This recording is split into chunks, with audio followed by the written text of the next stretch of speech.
The Autoflight system on the A320 family is designed to reduce pilot workload, enhance safety, and optimize performance.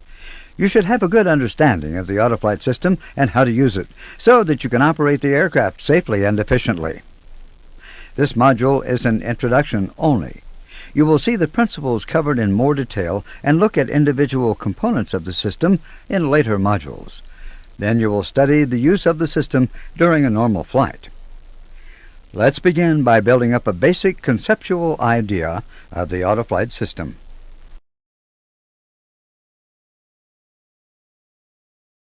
The Autoflight system can be thought of as consisting of four main sections. At the heart of the system is a computation and processing section, the brain. The central processing section has access to several information sources. The pilots have access to the central processing section via input devices. Finally, after computation and processing, commands are provided to output devices.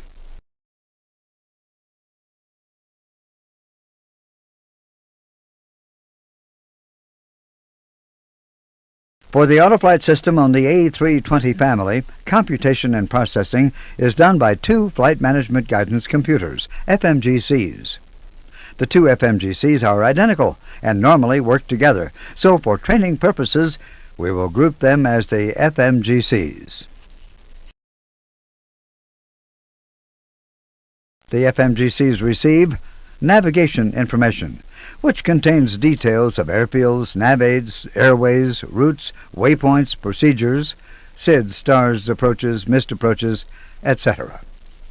Aircraft performance information, the Air Data and Inertial Reference System, ADIRS, and the Global Positioning System, GPS, for position and dynamic information. The clock, radio navigation information.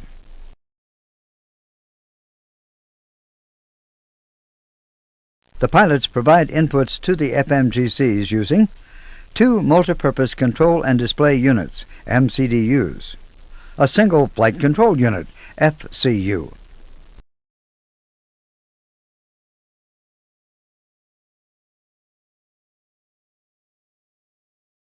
The FMGCs provide outputs to the flight control computers for pitch, roll, and yaw control, the autothrust system for thrust control, the EFIS system for the display of information, and the navigation radios for the automatic tuning of radio aids.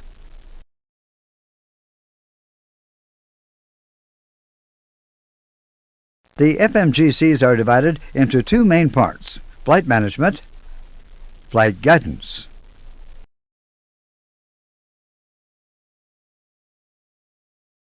The flight management part of the FMGCs controls the following functions: navigation, the accurate position of the aircraft and the capability to automatically follow the programmed flight plan; flight planning, the flight plan computation; performance optimization, cost, speed, and altitude optimization; predictions, the accurate estimates for waypoints, altitude, speeds, fuel, and arrival times; display management, the control of information to the EFIS system to display autoflight modes and navigation information.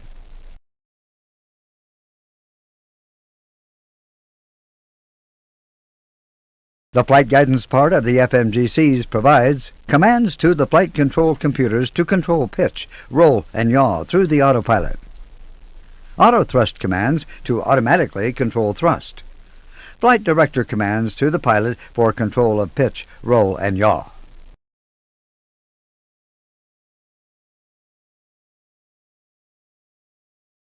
So far, we have grouped the two FMGCs together for our basic system description.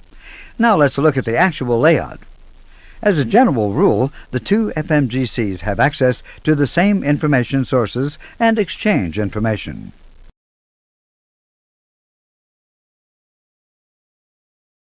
Each FMGC is linked to its own MCDU.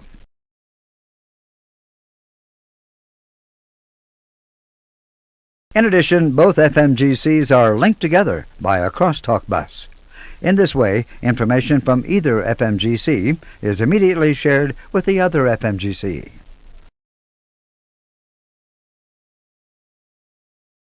The inputs from the FCU are fed to both FMGCs. FMGC-1 provides information to Flight Director 1 and Autopilot 1. It can also provide information to Flight Director 2 in case of failure.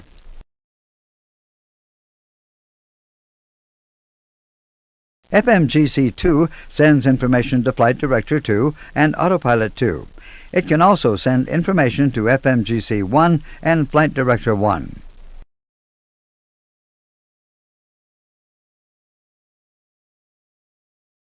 Both FMGCs send commands to the autothrust system.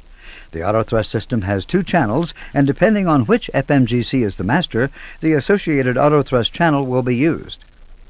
Now let's locate some of the most important components in the cockpit.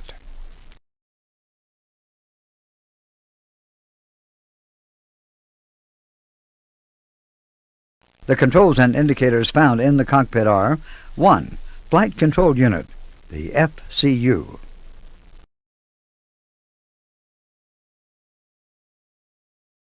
2 Flight Control Director push buttons located on the EFIS control panels and the associated EFIS displays.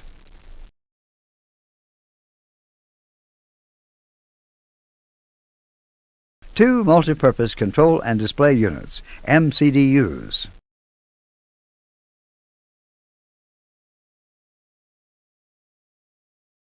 2 thrust levers, mainly interfaced to autothrust.